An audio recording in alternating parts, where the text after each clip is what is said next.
जय श्री कृष्णा। राधे राधे। आज आप लोग सुनेंगे रविवार व्रत की कथा। रविवार व्रत की कथा के अनुसार प्राचीन काल में एक बुढ़िया माई रहती थी। वह नियमित रूप से रविवार का व्रत करती थी। रविवार के दिन सूर्योदय से पहले उठकर बुढ़िया माई स्नान आदि से निवृत्त होकर आंगन को गोबर से लीपकर स्वच्छ करती। उसके बाद सूर्य भगवान की पूजा करते हुए रविवार व्रत कथा सुनकर सूर्य भगवान का भोग लगाकर दिन में एक समय भोजन करती। सूर्य भगवान की कृपा से बुढ़िया माई को किसी प्रकार की चिंता एवं कष्ट नहीं था। धीरे धीरे उसका घर धन धान्य से भर रहा था। उस बुढ़िया माई को सुखी होते देख उसकी पड़ोसन उससे जलने लगी। बुढ़िया माई ने कोई गाय नहीं पाल रखी थी, अतः वह अपनी पड़ोसन के आंगन में बंधी गाय का गोबर लाती थी। पड़ोसन ने कुछ सोच समझकर अपनी गाय को घर के भीतर बांध दिया। रविवार को गोबर ना मिलने से बुढ़िया माई अपना आंगन नहीं लिप सकी। आंगन ना लिप पाने के कारण उस बुढ़िया माई ने सूर्य भगवान का भोग भी नहीं लगाया और उस दिन स्वयं भी भोजन नहीं किया। सूर्यास्त होने पर बुढ़िया माई भूखी प्यासी सो गई। प्रातःकाल सूर्योदय से पूर्व उस बुढ़िया माई की आंख खुली तो वह अपने घर के आंगन में सुंदर गाय और बछड़े को देखकर हैरान हो गई। गाय को आंगन में बांधकर उसने जल्दी से उसे चारा लाकर खिलाया। पड़ोसन ने उस बुढ़िया के आंगन में बंधी सुंदर गाय और बछड़े को देखा तो वह उससे और अधिक जलने लगी। तभी गाय ने सोने का गोबर किया। गोबर को देखते ही पड़ोसन की आंखें फटी की फटी रह गई। पड़ोसन ने उस बुढ़िया को आसपास ना पाकर तुरंत उस गोबर को उठाया और अपने घर ले गई तथा अपनी गाय का गोबर वहाँ रखाई।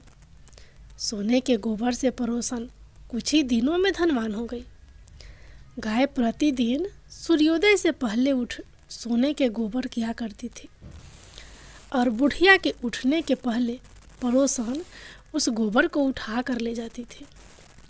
बहुत दिनों तक बुढ़िया को सोने के गोबर के बारे में कुछ पता ही नहीं चला। बुढ़िया पहले की तरह हर रविवार को भगवान सूर्य देव का व्रत करती रही और कथा सुनती रही। लेकिन सूर्य भगवान को जब पड़ोसन की चालाकी का पता चला तो उन्होंने तेज आंधी चलाई। आंधी का प्रकोप देखकर बुढ़िया ने गाय को घर के भीतर बांध दिया।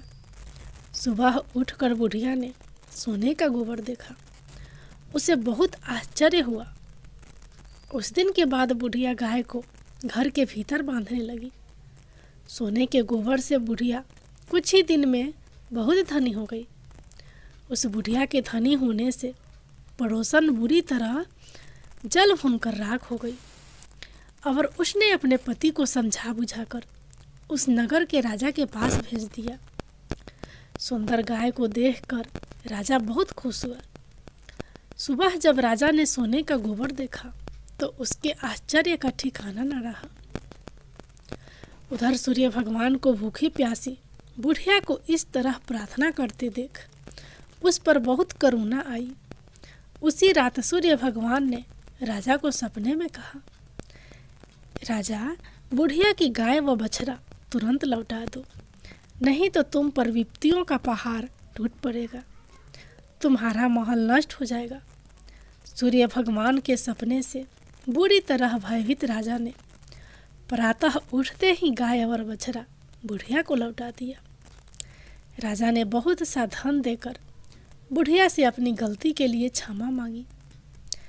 राजा ने पड़ोसन और उसके पति को उनकी इस दृष्टता के लिए दंड दिया।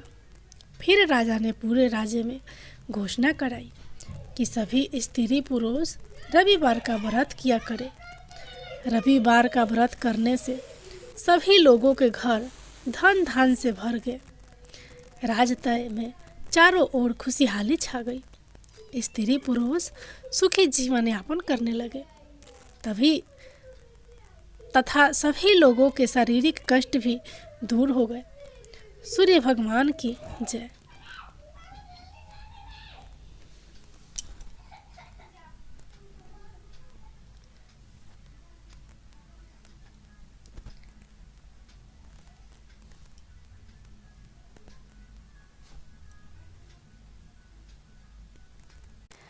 अब आप लोग सुनिए बहुत ही सुंदर गौ माता की कथा। यह कथा भीष्म पितामह ने युधिष्ठिर को सुनाई थी। एक बार लक्ष्मी जी ने मनोहर रूप यानी बहुत ही अद्भुत रूप धारण करके गायों के एक झुंड में प्रवेश कर लिया और उनके इस सुंदर रूप को देखकर गायों ने पूछा कि देवी आप कौन हैं और कहाँ से आई हैं। गायों ने भी कहा कि आप पृथ्वी की अनुपम सुंदरी लग रही हो।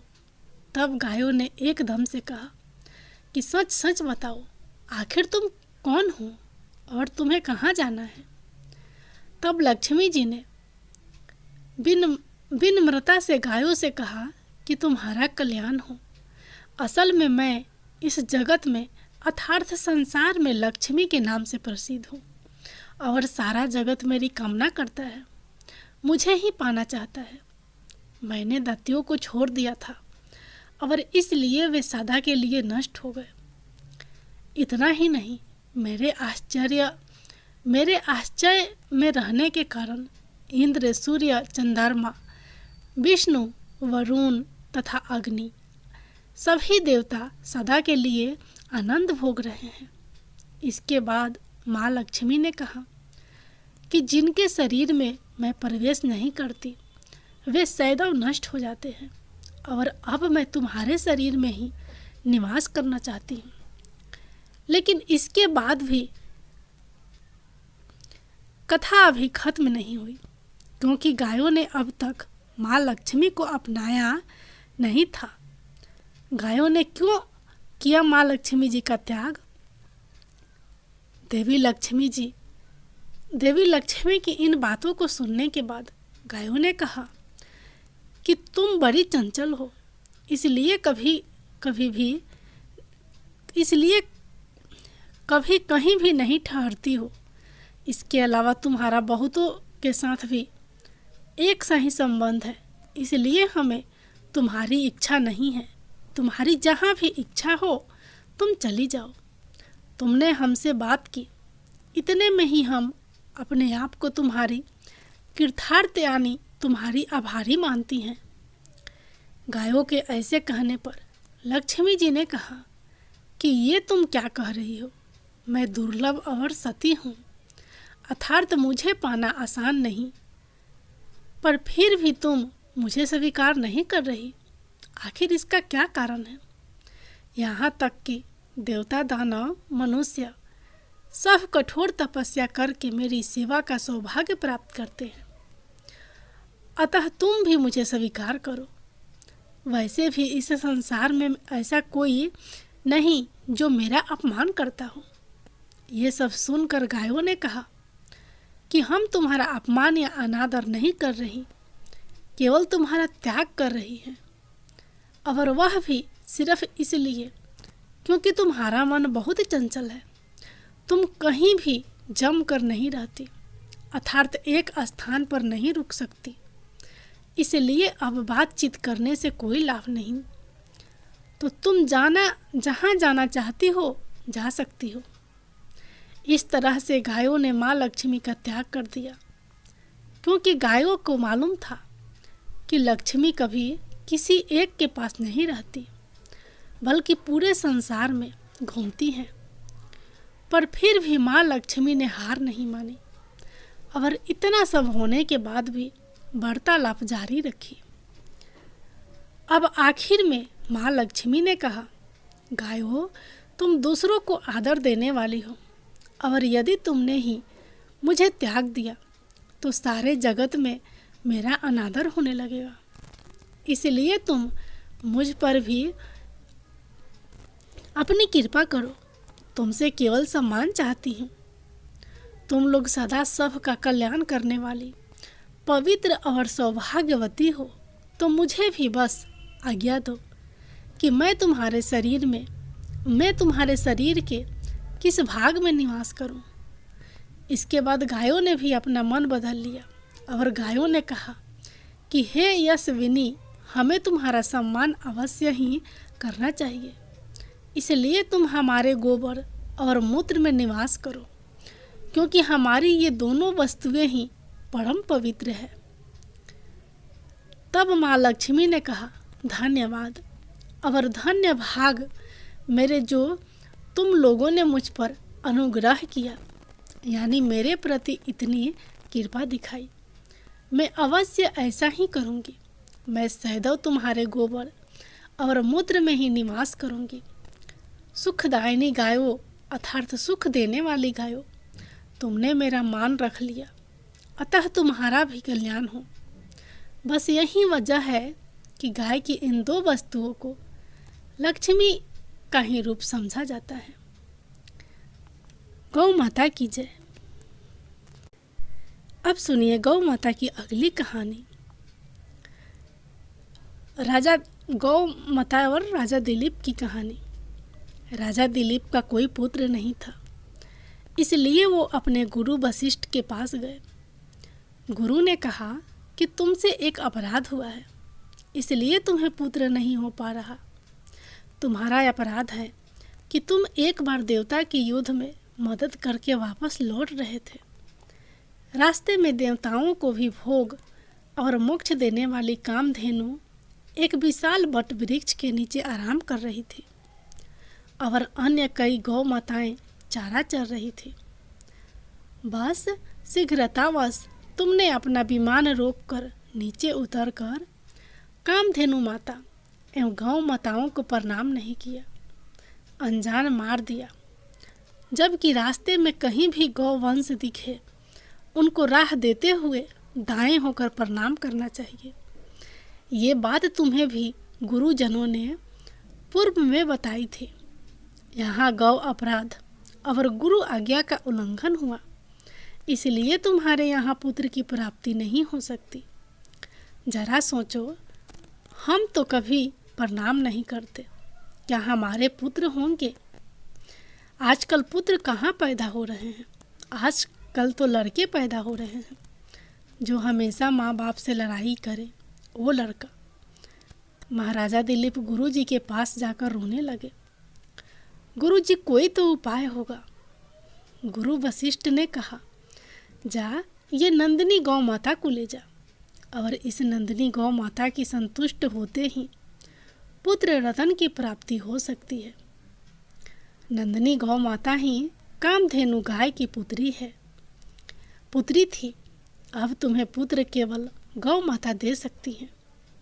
राजा दिलीप ने नंदिनी गौ माता की बहुत सेवा की। जब गौ माता चले तो वो भी चलते थे, जब गौ माता खाए तभी वो खाते थे। एक दिन गौ माता ने दिलीप राजा की परीक्षा करनी चाहिए। जैसे ही प्रकृति का सौंदर्य निहारते रहा, दिलीप की दृष्टि फिरी। नंदिनी गौ माता गुफा में चली गई। उस गुफा में एक शेर था।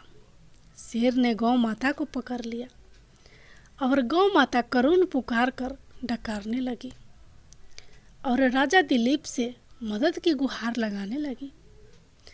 याद रहे, राजा दिलीप गुरु कृपा से चर अचर सभी प्राणियों की भाषा समझ लेते थे। दिलीप राजा ने शेर के ऊपर जैसे ही धनुष बाण साधन किया, उनका हाथ जहाँ का वहाँ जाम हो गया। वे निशक्त हो गए, क्योंकि यह सब खेल नंदिनी गाय का था। गाय का एक रूप भगवती दुर्गा भी है। वहीं देव, दानव, यक्ष, किन्नर और मानवों को शक्ति प्रदान करती है। यहाँ तक कि भगवान शिव की पराशक्ति भी यह गौ माता ही है। जब हाथ जकड़ गया, राजा दिलीप मुंह से चिल्लाए, मेरे गुरु जी की गौ माता को छोड़ दो और बदले में मुझे खा जाओ, मुझे कोई दुख नहीं होगा। मगर हे सिंहराज, आपने इस नंदनी गाय को आघात पहुंचाया तो मैं जीते जी भी मारा जाऊंगा, जीते जी भी मरा ही समझो। शेर ने कहा कि अरे तू तो एक राजा है, मुझे गाय को खाने दे और वशिष्ठ जी को इस गाय के बदले दूसरी 1000 गाय दे देना।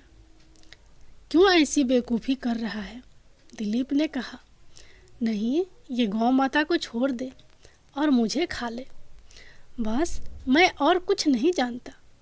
बस गौ माता हमसे इतना प्यार चाहती हैं। और गौ माता ने राजा से कहा कि बस मैं तुमसे प्रसन्न हूँ, मैं तो तुम्हारी परीक्षा ले रही थी। ऐसा कहकर गौ माता ने अपना समस्त वैभव राजा को दिखा दिया और राजा ने कहा कि मुझे पुत्र चाहिए।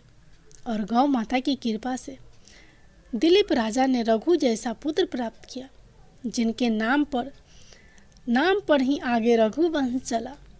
इसी रघुवंश में आगे जाकर स्वयं भगवान राम के रूप में नारायण प्रकट हुए।